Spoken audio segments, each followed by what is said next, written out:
Hi, I'm Liz Naumovski, host of Finance is Personal. Women have a natural inclination to be caregivers and offer help, even when it's not expected. The reality is, giving is what comes naturally to us. Now more than ever, women are taking the lead in philanthropy and beyond. They now invest more than just their time and effort into making the world a better place. And with women's personal wealth on the rise and their volunteer efforts becoming more significant, women are increasingly participating on boards and fundraising activities. Women are putting their wealth to work for the common good. Joining me to discuss her lifelong journey of philanthropy is Canadian opera singer, philanthropist, author of Aria, A Song of a Life, and lifestyle blogger for her suddenly70.ca site for women is Riki Turofsky. Welcome, Riki. Thank you for coming. It's my pleasure. So you have this book, Aria, Song of a Life, and I'm going to hold it up. I loved it. I cried out in public. I read it at, when it came out, I read it at the airport with a glass of white wine, bawling and sobbing. So this is a fantastic book, but my point is, you did not come from a life of means. You have had quite the journey to get to where you are right now, but philanthropy is so big and it's such a part of your life. So let's talk about the book, where you began, and then we'll segue into philanthropy. Well, I wasn't poor when I was brought up. My family was upper middle class, I suppose middle class, but they left me very early. At 15, my mother died, and then my father died, or it was the other way around. My father died first, and then my mother. And then I lived with foster parents. So I really wasn't in the milieu of wealth.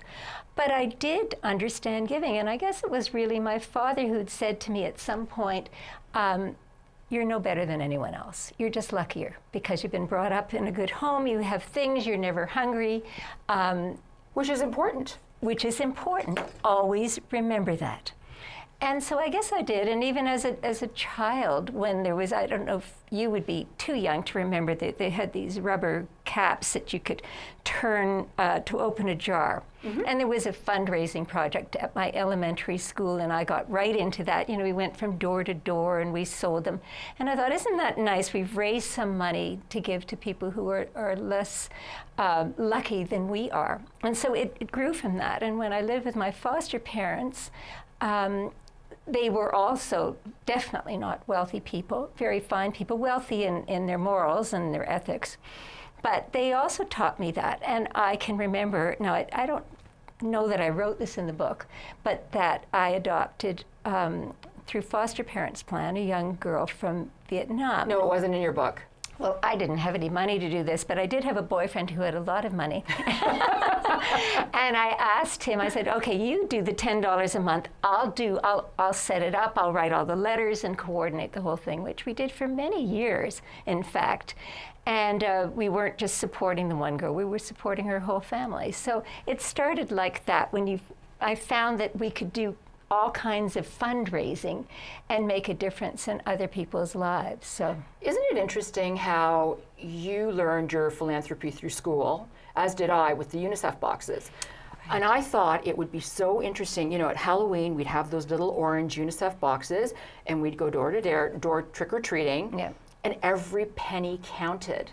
So that, to me, was one of my first entrees into philanthropy, and yours was through the school donation as well. Absolutely, and I think one thing to remember, now I'm obviously in my senior years, but it does happen, and I have been fortunate. I married a man of means, and I had earned quite a bit of money in my own career, and his parents had left me some money.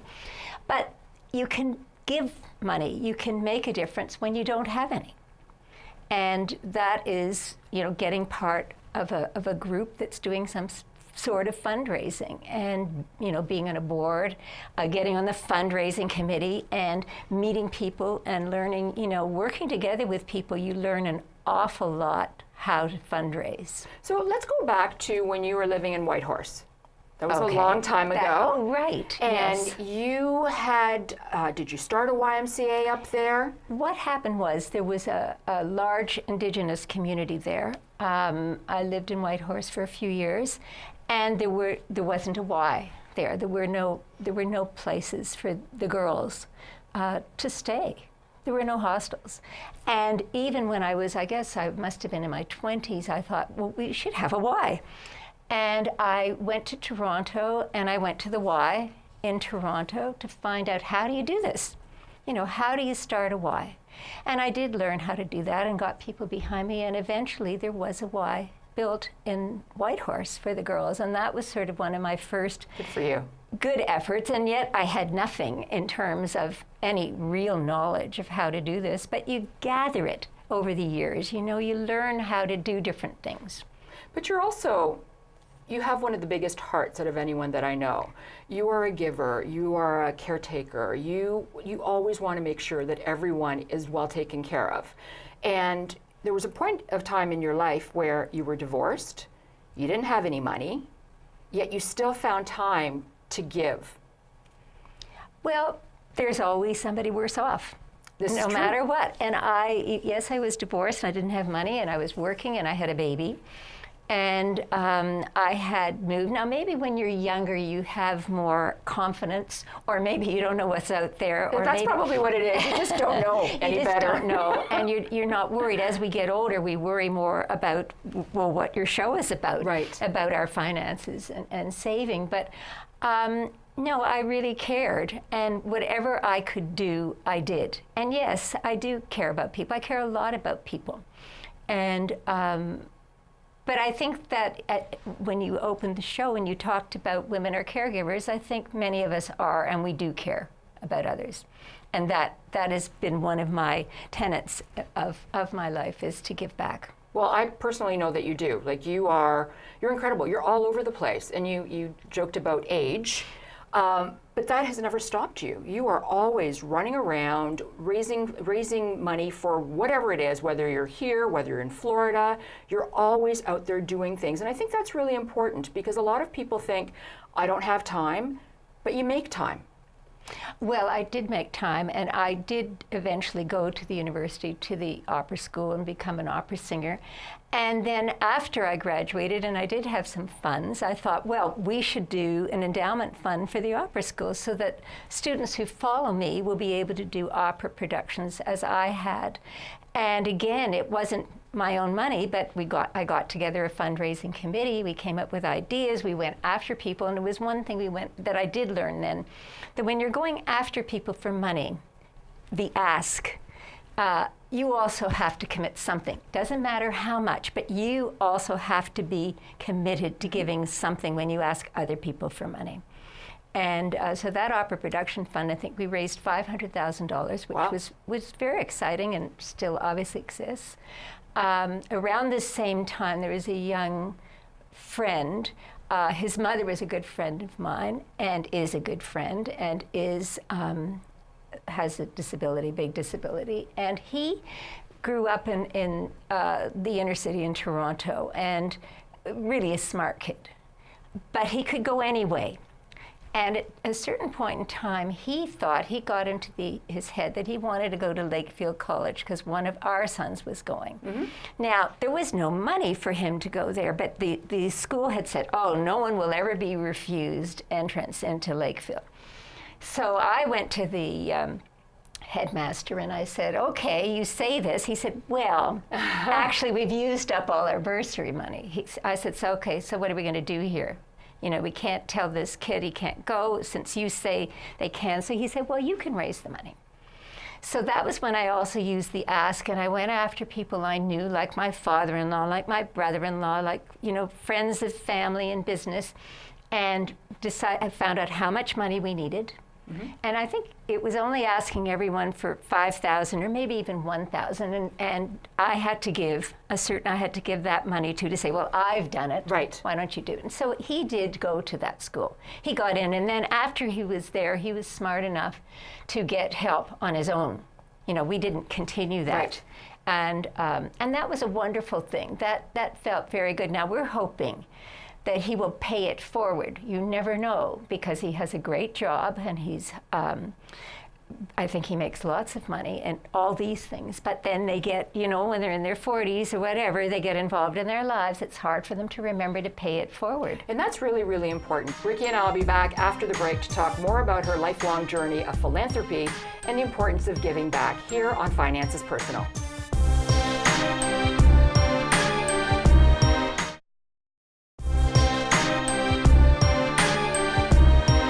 Welcome back to Finance is Personal. I'm Liz Naumovski. Here with me today is Riki Turofsky, Canadian opera singer, philanthropist, and author. And you are an author. Your book, Aria, Song of a Life, was fantastic and very heartwarming and very upsetting at times, too. As I said, I was reading it and crying. And I was crying because of the story that you told about your daughter, the tragedy of your daughter. And so let's talk about that and then the philanthropic efforts that you made afterwards. Yes, well, hopefully I won't start to cry because I'll ruin my makeup. Me too. But no, Carrie, who was my darling daughter, died. And this was after I had moved to Toronto. I lost my parents young, and the book, I guess, really backing up, is more about overcoming these kind of adversities. I mean, these are things that are not easy to overcome. And the thing is, a lot of people go through a lot of adversities, whether it's death or anything else, or an abusive relationship. You've been through it all, so overcoming adversity is incredible. Overcoming it and then coming out the other side and still being able to wake up every day and saying, oh, it's a great day. So it was obviously the greatest sadness of my life, losing my daughter. And I'm Jewish and not a heavy-duty Jew, but I like some of the sayings they always say when you lose I think it starts out with your parents. You mourn officially for a month. When you lose your husband, you mourn for a year. I may have that backwards, but when you lose a child, you mourn forever. You mourn for your whole life. And it really is true, because even now, as I mentioned earlier, that I'm in my senior years, so much is brought home to me because I have my girlfriends who have daughters, and right. My daughter would have been 53. And I can't even go there because Carrie was 19 when she died, or just 19. So it's very difficult for me to even imagine what she would have been like. And her closest girlfriend and I are still in communication, and she's got a granddaughter, Wow. So there are those things. So then a new sadness overtakes me when Right. I see what would have been, or when I see friends complaining about their kids, or all these things. So yes, it was a horrible tragedy. In the beginning, when we were looking through her things, we saw that she had donated her eyes. And I thought, oh, wow, I don't know that I want that. And my brother-in-law, who was alive at the time, was an ophthalmologist. And he said, you've got to do it. Somebody will see. Right. So we did it. And somebody did see, and I got a letter, and that made me feel quite wonderful. Also, I thought, well, what am I going to do? We'll start a fund in her name at Mount Sinai Hospital, because that's where she was when she was suffering. And, it's just called the Carrie Fund. And cards go out and different things. But it was something that I could do that maybe put a name to, you can never cover for somebody's life. But it is a nice thing, and we did that. I did it, and I keep trying to add to it. And that's another thing in terms of philanthropy, going and adding it to it.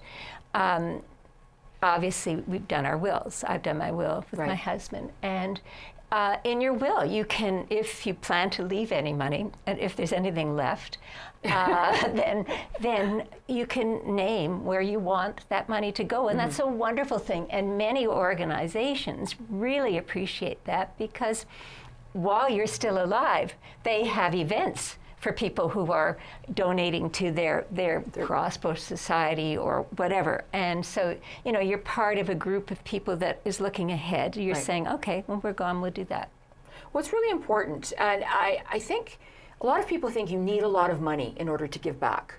And quite frankly, you don't. you can donate your time, you can donate items, you can donate whatever it is. Blood. Blood. Well, yes, I donate blood. But you know, it is true. And in the beginning, of course, I didn't have the funds. I do now. But it's also interesting to note there are so many organizations, and for me, arts organizations and hospitals are very, very important. And the small arts groups are absolutely thrilled with a donation of whatever size. It doesn't have to be massive. Right. It can be small, but and they treasure this. They treasure the small ones. The smart organizations do. I was talking to a development officer just the other night, and she was saying, no, because you're building a relationship with those people, so maybe it's $50 now, but it might be $500, it might be $5,000 down the road. And so, you know, a smart organization recognizes the small donors. Yes. And this particular person was also saying that an organization in the States, I don't know if it was an orchestra or not, normally when you look in the booklets, if you go to a concert or an opera or whatever, or at a Stratford Festival, all the big donors' names are at the beginning. And then you go through the pages, and at the end, you know, you have your very small donors. This organization has decided they're going to put the small donors at the beginning and put the big ones at the end. Nice. And I thought, well, that's kind of fascinating. But, you know, we can talk a bit also about how organizations treat the donors. That's also extraordinarily important. Absolutely. But before getting to that, talking about giving small things and doing things in a small way, as you mentioned, I live in Florida in the wintertime. I play golf. And certain years we've done big charity golf tournaments where you're spending hours and you have all these people working together and you're looking for sponsors and all this stuff. And a girlfriend of mine had suggested that this was not a great way always to go. It was so much work for how much money. And one of the charities we had chosen was Lake Cares, which is a food bank and food for kids so that they can have food at lunch in the summertime when it's not provided by the government. And we decided, instead of doing anything, we would just ask people to give $100 if they wanted to play, and we would have a lunch partially at her place, partially at my place. She would do a hot Bloody Mary soup. I would do desserts and coffee, whatever. But no expenditures. The only expenditures were our own, and we were happy to donate that. And when we had 112 golfers, we raised $4,900. Wow. Which was a lot for a really tiny town. We had 12 golfers, plus other people who didn't want to play golf but wanted to give a little bit of money. They wanted to give $100. And we raised $3,900. Oh, wow. So there was really, I mean, it just told you that you can do this and make a big difference and not have to spend time and energy.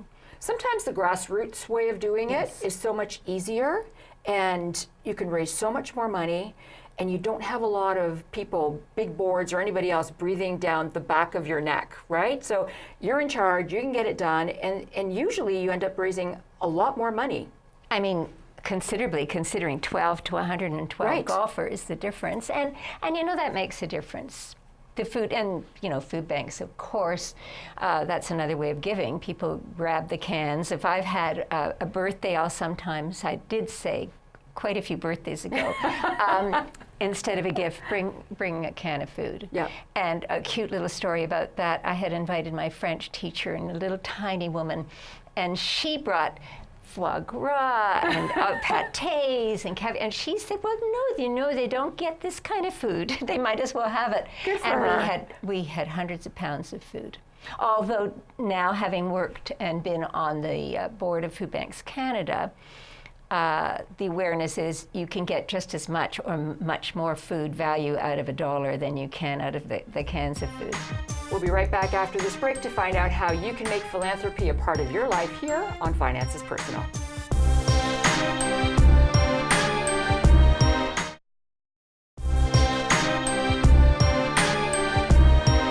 Welcome back to Finances Personal. I'm Liz Naumovski. Today, I'm joined by Riki Turofsky, Canadian opera singer, philanthropist, and author. Now, Riki, there's something that the two of us have in common, and it's called passion. You need the passion and the drive to do anything these days. Absolutely. Absolutely. And I think also in giving passion, and I realized it the other night, I was at home of a group called Toronto Summer Music, which is not so small, but was small to start.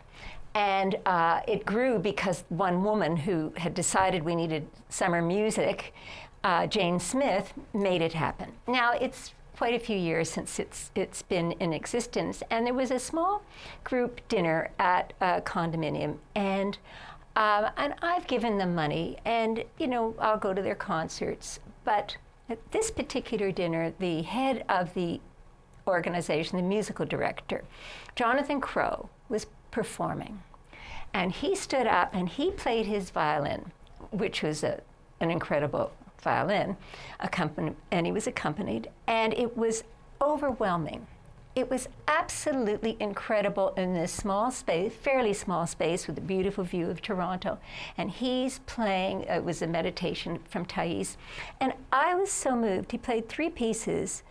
They weren't asking us for money because we were all people that are involved. But I had said, call me tomorrow. I wasn't giving them a huge amount, but I doubled the amount I was going to give them. And it was because I was passionate about this. It moved me. If something moves you, then you can respond. And again, it doesn't have to be in enormous quantities of money. You can give in installments. Any organization will be happy to get that. And as I started, as you said, without a lot of means, and eventually I got means. And my husband and I both agreed that we wanted to give back. And it was really important, whether it was to hospitals. He had cancer, and was so grateful to Princess Margaret that we set up a fellowship there. We're still involved, and we keep adding more. And we both say, can we really afford it? And then we say, oh, to heck with it. You don't have to do it all at once. Right. They'll wait. There's usually a schedule, and a nice little letter will remind you. The other thing is you do it with stock. Whether it's there or Stratford or the Canadian Opera Company or whatever, you can do it with stock, and you can explain this better than I can. Yeah, so if you have stock in your portfolio, but it can't be a registered portfolio. It can't be an RRSP or a tax-free savings account. It has to be an unregistered, like a cash account. You can take the money, say if you bought the stock, say for $1, and it's now worth $10, you can donate the $10 worth of the stock, and you'll get a charitable receipt for whatever the amount is that you had given to them. But I believe that if you sell the stock and then give them cash, you will have a capital gains consequence. Right. And the other, all the organizations know about this, and they tell you about stock, and then I believe what happens is they have an account at the place where you have an account. So it works in a very seamless way. And you can transfer it. I mean, if you're going to do it, look into it to make sure that my words are absolutely correct. But you can transfer. A lot of the charitable organizations do have account, and you can, whatever brokerage you're at, you can absolutely just transfer X amount of shares to that organization. And as you said, it's fairly easy to do. And they know how to do it, which is good. It's good. And actually, in terms of having money, when my father-in-law died, he gave me a cash amount, and I thought, oh my God, this is fantastic. I'm going to go out and buy an Armani suit and do the whole thing. And I did. I can't remember what I bought, but I knew that within a couple of years, I did buy it, and a couple of years it was sitting in my cupboard, and I thought, well, that wasn't the smartest purchase. I mean, it's gone. But he also told me, you'd be smart, really, to give away some of that money to your favorite charities, which I have done. And that was far, far better to do that than the suit on the back, although it was fun for briefly. But another thing I wanted to say is that from the organization's point of view, thank you is really important for all of us. Give somebody something and let them say thank you for whatever it is. That's just kind manners. It is kind manners, but I think also an appreciation is really important to donors. Donors like to be looked after. Companies like Stratford Festival really know how to make the donors feel good, even if it's just T-shirts that just the staff and crew are wearing, and you get your own T-shirt or Right. your own hat or jacket or something like that. It's that you feel cared about. Well, it's an acknowledgement, and you feel like you're part of the team. Absolutely, and there are some places, and I'm not going to go into the details, one of which was really a bit insulting to me, and little did they know, we just cut, our afterlife donation in half because we really didn't like their attitude. I think you don't just say people have to be grateful, but it's really nice when they appreciate what you've done. But that's just part of life. Right? That's part of life. Somebody invites you over for dinner, you thank them. Somebody invites you somewhere, you thank them. Somebody gives you a large donation, you thank them. And even for a small one. So Right. it's great. It's a pleasure. So let's talk about a family foundation. Because I yes. know you're very passionate about that as well. Well, we just decided to do that because we have, I inherited 3 stepsons when I married Charles, and now they've grown up, and daughter-in-law, and they all, particularly the daughter-in-law is really into environmental causes and giving back. But we thought, let's do this properly. Let's set up a foundation. We'll get our accountant, we'll organize it the right way. We'll put money in it. And then we'll have board meetings, and we'll sit on the board for a while, and we will work to discuss how this should be done. And there'll be the charities that they want to choose, but they have to be, nonprofit organizations. They can't just see someone on the street and decide you're going to support them, which is nice too, but that it has to be done in a due diligence kind of way. Mm-hmm. And we're just getting to that point of having now the serious discussion with them. We've had a meeting, and now the money's there and it's ready to roll, and now we want to see what they come up with and how organized they can be. So any quick words of wisdom to anyone who actually has never donated or has not understood philanthropy? Any words of how to start? Give back.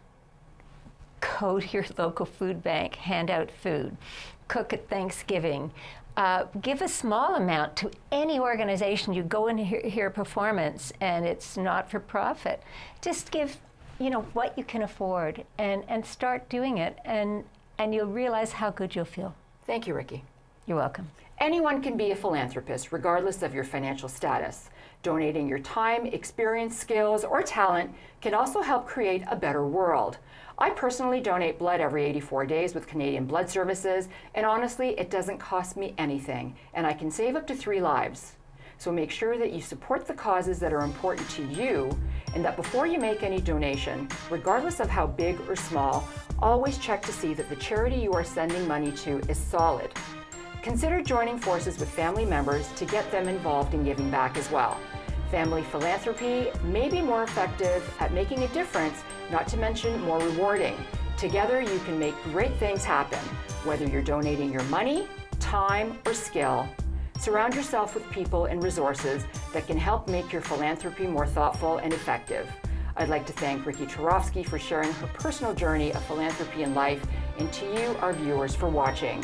For more information about the show and to view past episodes, go to financespersonal.ca. I'm Liz Naumovski. Bye for now.